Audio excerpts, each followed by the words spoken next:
It's a very complicated topic. There's no legal definition as to what constitutes a hillside. There's a lot of different factors that elevation brings. It's complicated.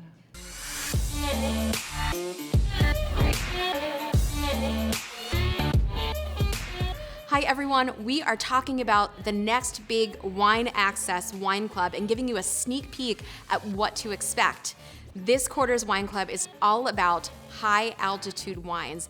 All of the members are selecting wines from their favorite vineyard sites that are either on a hillside or a higher elevation vineyard. But what exactly does that mean? And more importantly, how does it translate into the actual glass? Today we're talking with the Wine Access crew about what you can expect and why they might be so delicious.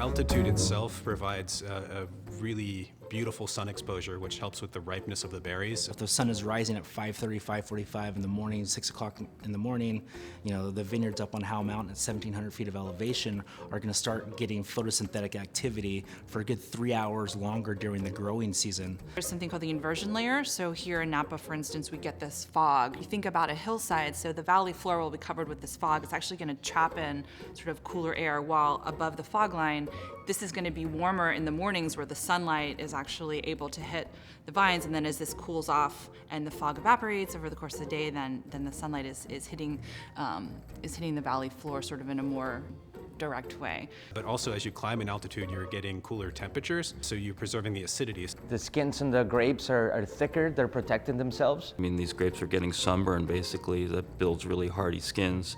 When you're talking about high altitude, a lot of times you're talking about a hillside vineyard, and it has to do with the erosion of the soils, creating like a sweet spot, usually about mid to upper mid slope. Grapevines don't like to have their feet wet. So you want to have a good amount of drainage. So in the mid slope, you're not going to have the thinnest soils at the top of the hill, but you're not going to have like all this water pooling at the bottom. So you've got this sort of perfect balance of drainage and ripeness there. They're not going to be as vigorous. They're not going to create as many berries per cluster. What we think about as quality sites have poor soils, and it sounds sort of counterintuitive because you think, well, why don't you want really just put the fertilizer out there and just make them as fertile as possible and as rich as possible? But actually, when vines have to struggle, generally they produce better quality fruit. So smaller yields, higher quality, more concentration. And in relation to hillsides, because obviously there's erosion, and they generally have not only poor soils because they're not as deep, but also because the nutrients are lower. And again, it seems sort of counterintuitive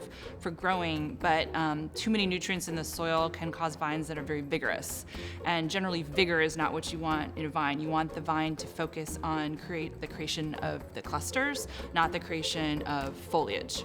So when they have to struggle a little more, it's like survival of the fittest, right? They want to focus on reproduction, and they reproduce through growing clusters. And so that's why it actually matters in terms of quality.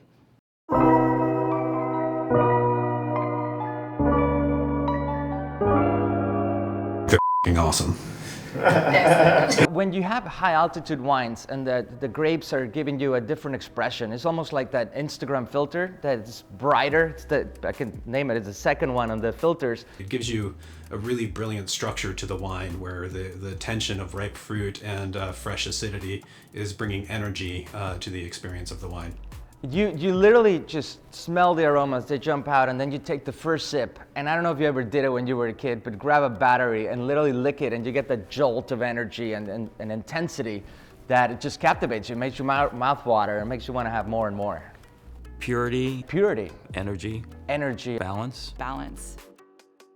The colors of these wines, I mean, high altitude wines are so vibrant, and the beautiful color of the reds and the pristine colors of the white wines that are just very clear, day bright, very alluring. Just this zippy quality to it that just makes you think. It's wines of resonance that are complex, rich, layered, not necessarily monstrous and high alcohol, but deliver an experience really beautifully. And the great thing about high altitude wines have been some of the long-standing growing regions that just can't be replicated to be grown anywhere else with the same success that you have in the home country. Obviously, you look at the great Rieslings of Germany, you can't replicate that. The uniqueness of terroir.